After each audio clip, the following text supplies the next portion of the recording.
Bonjour, on se retrouve dans cette petite vidéo où ici je vous parlais un petit peu comment moi je procède pour choisir mes pelotes ainsi que le nombre de pelotes à acheter. Alors là j'ai un projet en tête, je souhaiterais réaliser une seconde couverture pour enfants. J'avais déjà réalisé une première couleur bleu ciel avec la laine irlandaise. Je vous mettrai le lien de la vidéo juste en bas de la vidéo de celle-ci dans la description si vous souhaitez la regarder, la découvrir. Donc là en fait pour cette couverture bleu ciel j'avais utilisé 5 pelotes de la gamme irlandaise et là en fait je suis allée à Zeeman et j'ai vu des pelotes de la gamme Julia. Donc la dernière fois j'avais acheté la rose où j'avais fait le snood en pointillon. Là j'ai repéré celle-ci couleur verte, alors elle est vert clair, vert pâle avec quelques nuances, quelques petites touches de blanc. Je ne sais pas si vous verrez bien dans la vidéo, mais elle est vraiment magnifique, j'aime beaucoup le rendu de la laine. Donc du coup j'ai voulu me lancer dans une seconde couverture avec cette pelote là. Alors dans un premier temps, avant de choisir mes pelotes, bon bien sûr je regarde si la couleur et la qualité me conviennent. Et par la suite je regarde directement en fait le métrage de la laine et non le grammage. Pourquoi? Parce que deux pelotes pesant le même poids peuvent avoir un métrage différent et là du coup on peut être embêté et manquer de pelotes. J'ai déjà fait l'expérience parce qu'au tout début je faisais attention au grammage et au numéro d'aiguille. Je me disais bon ben c'est pareil, on la prend et on tricotera avec. Et je me suis retrouvée embêtée parce que du coup ben, il me manquait des pelotes. Donc là je ne me fie pas du tout au grammage, je me fie vraiment au métrage.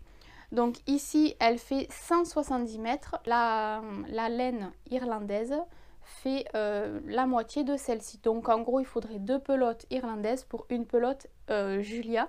Je regarde aussi le numéro d'aiguille suggéré, donc ici c'est 7-8, donc comme je l'ai déjà tricoté, pour ma part je préférais la tricoter en numéro 7 qu'en numéro 8. Donc ici la laine Julia se tricote en numéro 7.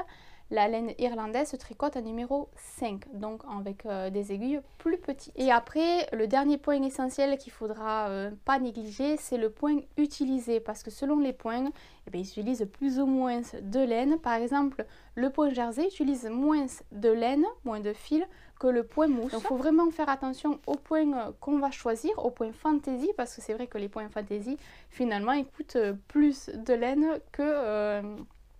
les points de base comme le point mousse, le point jersey, voire peut-être même les côtes, hein, les côtes de 2. Et après, plus on va aller dans les points fantaisie, où on va tricoter à plusieurs fois la même maille, ou la tricoter en avant, en arrière, etc. Où là, ça va consommer plus de fil. Donc en gros, il y a 3 points essentiels que moi je prends en compte pour choisir mes pelotes, sans compter le choix de la qualité de la couleur. Hein. Donc je prends en compte le métrage, le numéro d'aiguille et ainsi du point utilisé. Alors pour ma part, si je veux réaliser quasiment la même couverture, donc la couverture bleu ciel avec la laine irlandaise, j'avais dit qu'il fallait 2 pelotes irlandaises pour avoir une pelote de chez Julia. Comme j'ai utilisé 5 pelotes pour réaliser la couverture, il me faudrait 2 pelotes et demie pour réaliser donc la couverture avec la laine Julia. Moi pour ma part j'ai acheté 3 pelotes au total, sachant que le numéro d'aiguille est plus important que la laine irlandaise. Je pense que j'aurai assez de laine. Donc voilà un petit peu mon projet que je vais réaliser prochainement, même s'il restera en stand-by pendant un petit moment parce que c'est vrai qu'en fin de compte chez Zeeman, lorsqu'on voit des pelotes et les quantités nécessaires, mais il est préférable d'acheter. Donc je ne me suis pas laissée attendre, je vais acheter mes pelotes et je laisse ce projet donc en attente.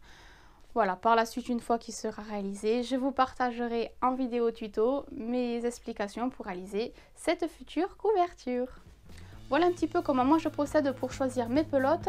Je serais curieuse de savoir comment vous procédez. Dites-moi le en bas de la vidéo dans les commentaires. Ben sur ce, moi je vous laisse, je vous souhaite une bonne journée et je vous dis à bientôt. Bye bye!